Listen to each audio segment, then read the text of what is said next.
Halo semua, perkenalkan nama saya Friska Syalomita, NIM 2021045, mahasiswa Universitas Katolik Musikaritas Palembang, Prodi Akuntansi.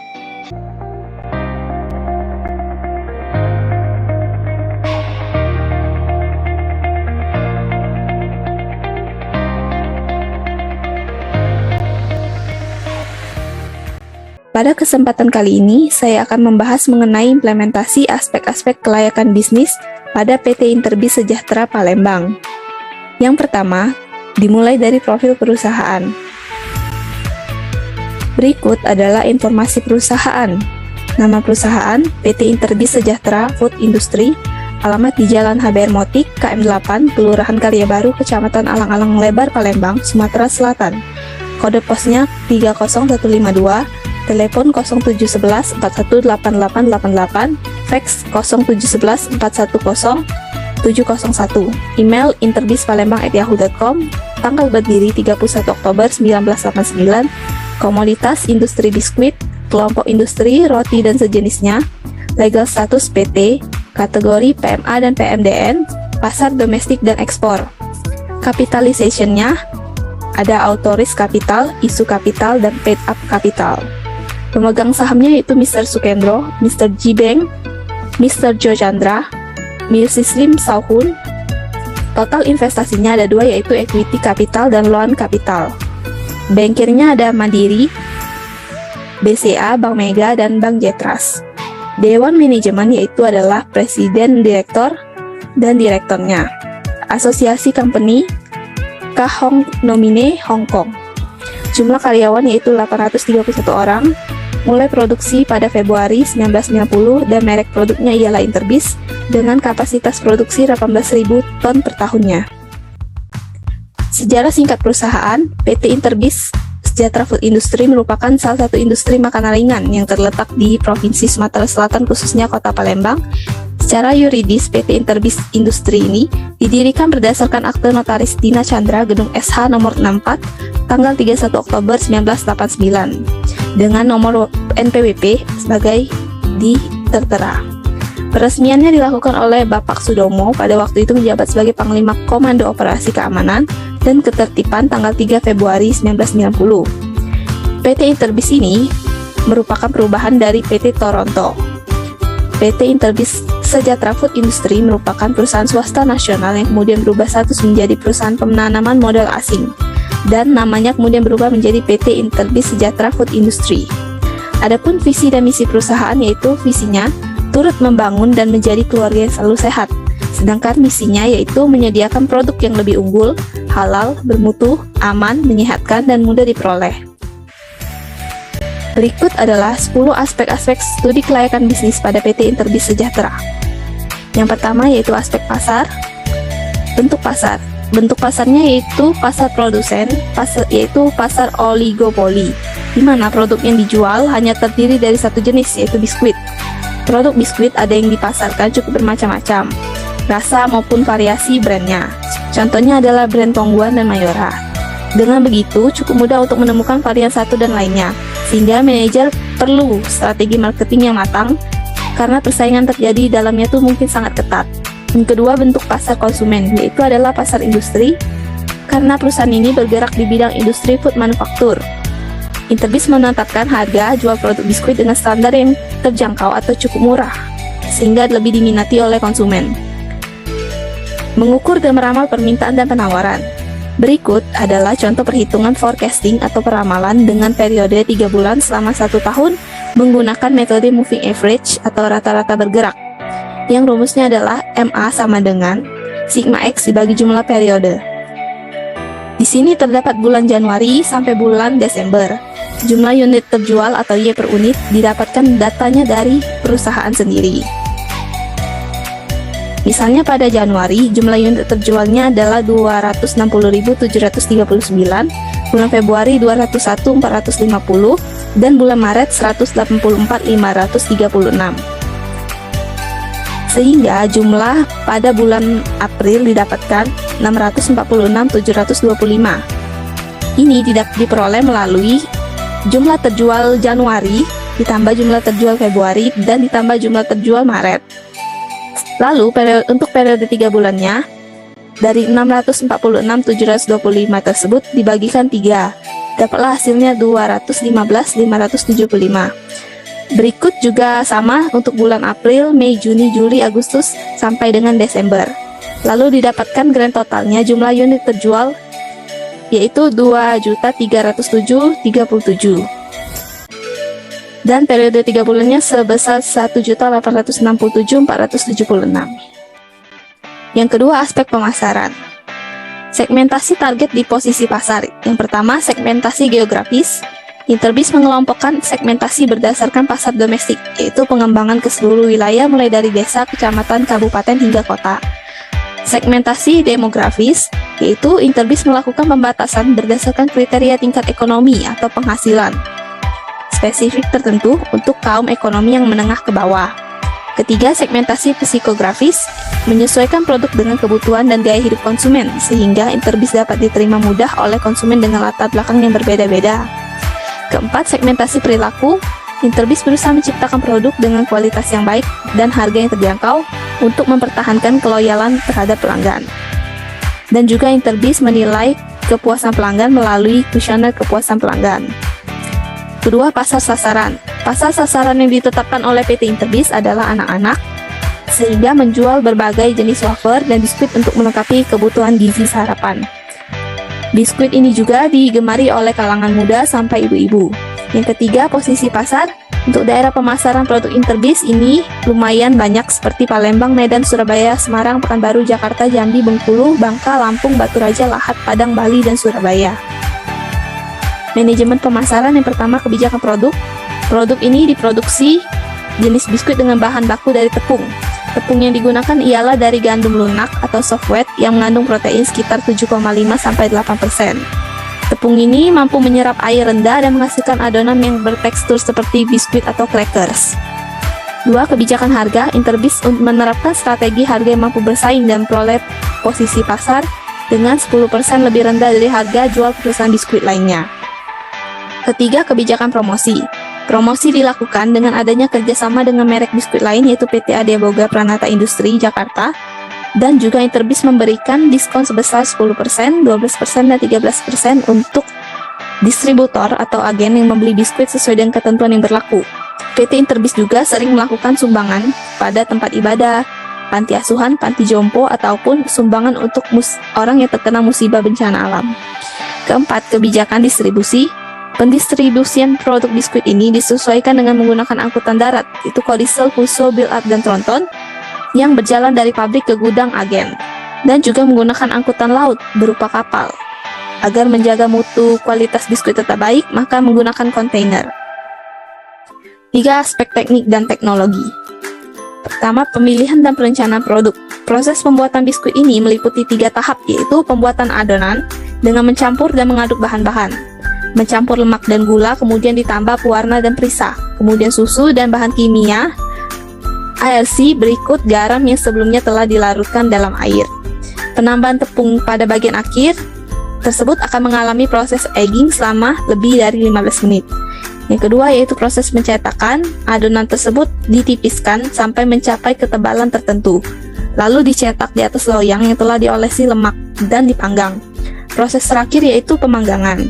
Suhu oven untuk pemanggangan tergantung jenis, bentuk, dan ukuran dari produk tersebut. 2. Rencana kualitas. Pembelian bahan penolong untuk proses pengemasan biskuit seperti plastik pembungkus, kertas label, dan lem yang digunakan untuk bungkus kemasan plastik biskuit.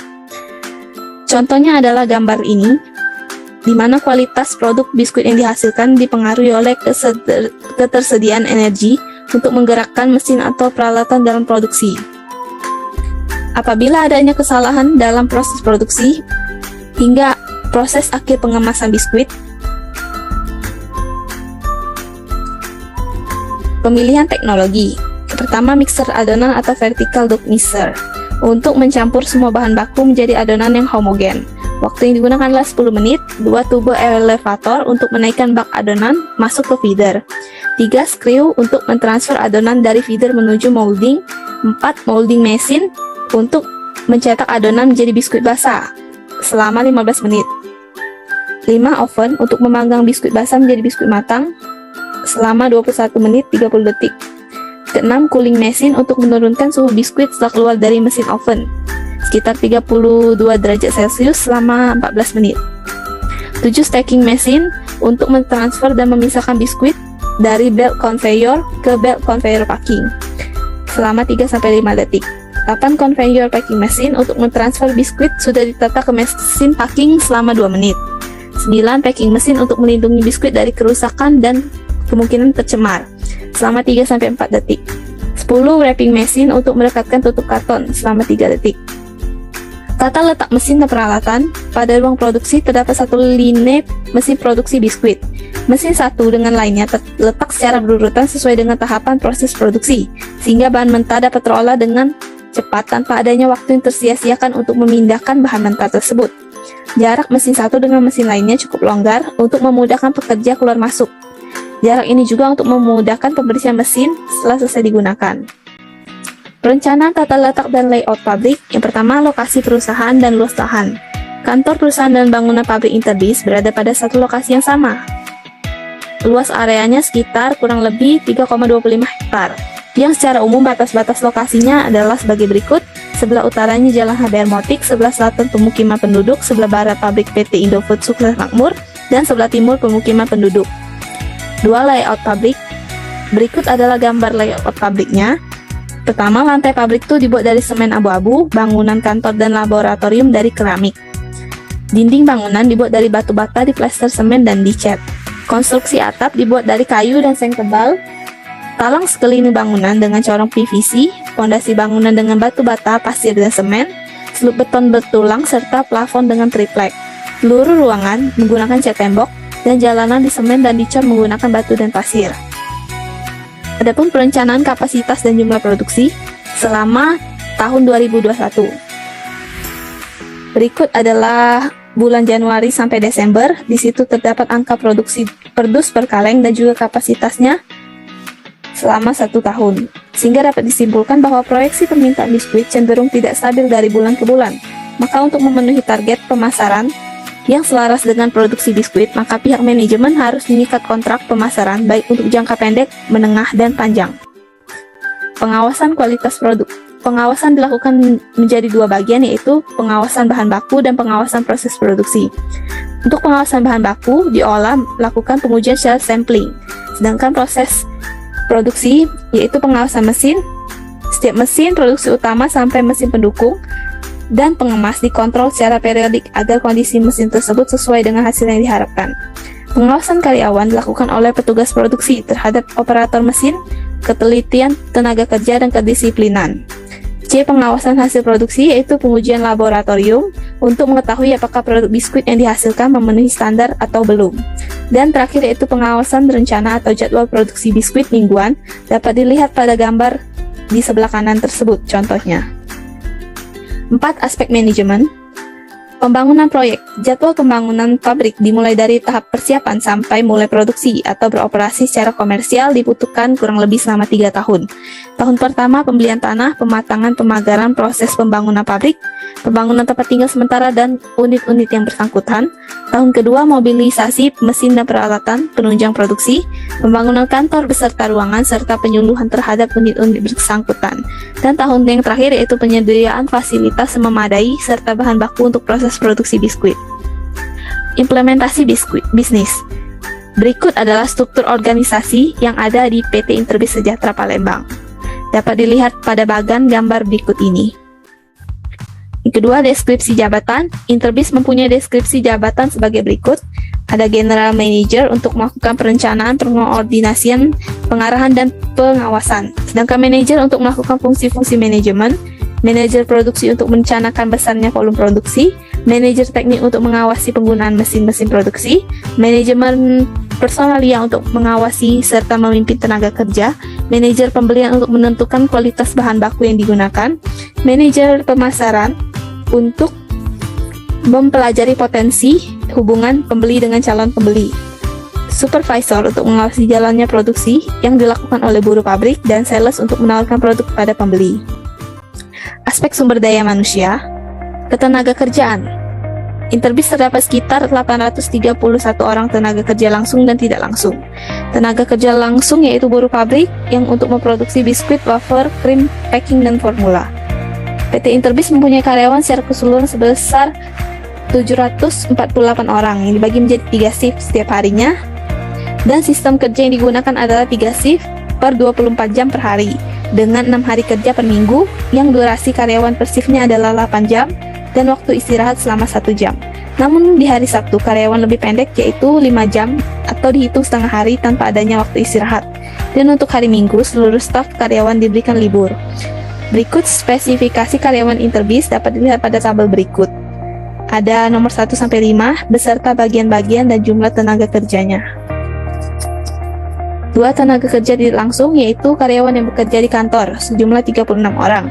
Adapun proses rekrutmennya untuk tenaga kerja langsung minimal SLTA atau sederajat menandatangani ikatan kerja sebagai karyawan kontrak selama setahun dengan 3 bulan pertama masa training. 2. Ketentuan rekrutmen untuk tenaga kerja tidak langsung, karyawan akan diuji selama 3 bulan training. Lalu jika bisa melewati ujian tersebut, maka perusahaan akan merekrut karyawan sebagai karyawan tetap di Interbis Sejahtera. Adapun hak dan kewajiban karyawan, haknya adalah menerima gaji, seragam dan perlengkapan, serta bantuan uang duka ataupun THR, serta mendapatkan hari libur atau cuti. Sedangkan kewajibannya ialah mematuhi peraturan yang ada dalam perusahaan, melaksanakan perjanjian kerja, menjunjung tinggi nama baik, dan datang ke kantor tepat waktu serta mengisi daftar hadir. Adapun sanksi-sanksinya jika terlambat atau pulang lebih awal, maka akan mendapat peringatan lisan. Jika melanggar aturan keselamatan kerja, akan mendapat surat peringatan 1, menolak perintah akan mendapat surat peringatan 1, melalaikan kewajiban akan mendapatkan surat peringatan 2, dan bila melakukan 3 kali akan tidak dapat ditoleransi. 6. Aspek finansial. Adapun kebutuhan dana dan sumber dana pada permulaan tahun proyeksi biskuit adalah sebagai rinciannya berikut. Kebutuhan investasi aktiva, tanah bangunan, mesin, inventaris kendaraan sebesar 431.650. Dan juga ada modal, total biaya kerja sehingga total keseluruhannya adalah 435.705.000.000. Omset atau kas masuk bersih selama setahun dapat dihitung menggunakan payback period. Rumusnya adalah nilai investasi dibagi ini kas masuk bersih dikali 1 tahun. Berikut datanya adalah gambar di sebelah kiri, maka dapat dihitung sebesar yang tadi 435.705.000.000 dibagi total dari penjualan 233.200.784 dikali 1 tahun sebesar 1,86 tahun payback periodnya. Ketujuh, aspek ekonomi, sosial, dan politik. Adapun dampak ekonomi yang ditimbulkan atau diberikan oleh PT Interbis adalah meningkatkan penghasilan pegawai pabrik dan meningkatkan penghasilan negara. Dampak sosial yaitu penciptaan lapangan kerja baru untuk karyawan, perubahan tingkat pengetahuan dan perilaku kehidupan, perubahan pola kehidupan masyarakat, dan dampak politiknya yaitu stabilitas pemerintahan, hubungan internasional, birokrasi pemerintahan. 8. Aspek yuridis. Adapun akte pendirian perusahaan dari notaris yang seperti sudah dibahas awal-awal tadi tanggal 31 Oktober 1989 oleh Bapak Sudomo, dan nomor NPWP-nya dapat dilihat pada gambar tersebut. Adapun juga surat tanda daftar perusahaan nomor 1 The President of Republic Indonesia tanggal 17 Desember 1990, 2 The Capital Investment Coordinating Board tanggal 3 Desember 1992, tanggal 5 Januari 1991, dan tanggal 13 Agustus 1991, serta 23 Mei 1995. 3. The Department of Industry, tanggal 20 Januari 1990. Ada juga surat izin tempat usaha dari pemerintah daerah setempat. Izin usaha tetap nomor 030, izin usaha perdagangan nomor 27, izin tempat usaha nomor 597, surat pemberitahuan tentang persetujuan Presiden atas pengalihan status non-PMA atau PMDN nomor 1, surat izin industri nomor 249, dan surat izin kerja malam wanita nomor 19. Surat izin perdagangan. Interbis mendapatkan sertifikasi halal dari LPPOM UI Jakarta semenjak tahun 2000. Sistem manajemen mutu Interbis disesuaikan juga dengan ISO 9001-2015. Berikut adalah contoh sertifikat halal untuk bahan baku yang digunakan dalam proses produksi biskuit, yaitu tepung tapiokanya. Yang kedua yaitu nomor BPOM untuk produksi biskuit Interbis bonbon coklat 42. Dapat dilihat tuh gambar dan nomor BPOM-nya. Yang kesembilan, aspek lingkungan hidup. Adapun sanitasi atau pembersihan yang dilakukan, yang pertama sanitasi gudang. Untuk wadah dan peralatan gudang harus dibersihkan dari debu, noda, dan bahan sisa produk. Sedangkan sanitasi lingkungan harus tidak ada air yang menggenang. Tempat sampah juga harus terpelihara agar selalu tertutup dan tidak tertimbun berlebihan. Sanitasi ruangan proses produksi, mencegah masuknya binatang lain, baik dinding, atap, ataupun mesin, bebas dari debu, sarang, laba-laba, dan juga sampah. Sanitasi area QC atau quality control, seluruh wadah dan peralatan digunakan harus bersih, rapi, terpelihara, dan diberi label. Lemari atau rak penyimpanan dokumen harus bebas dari debu.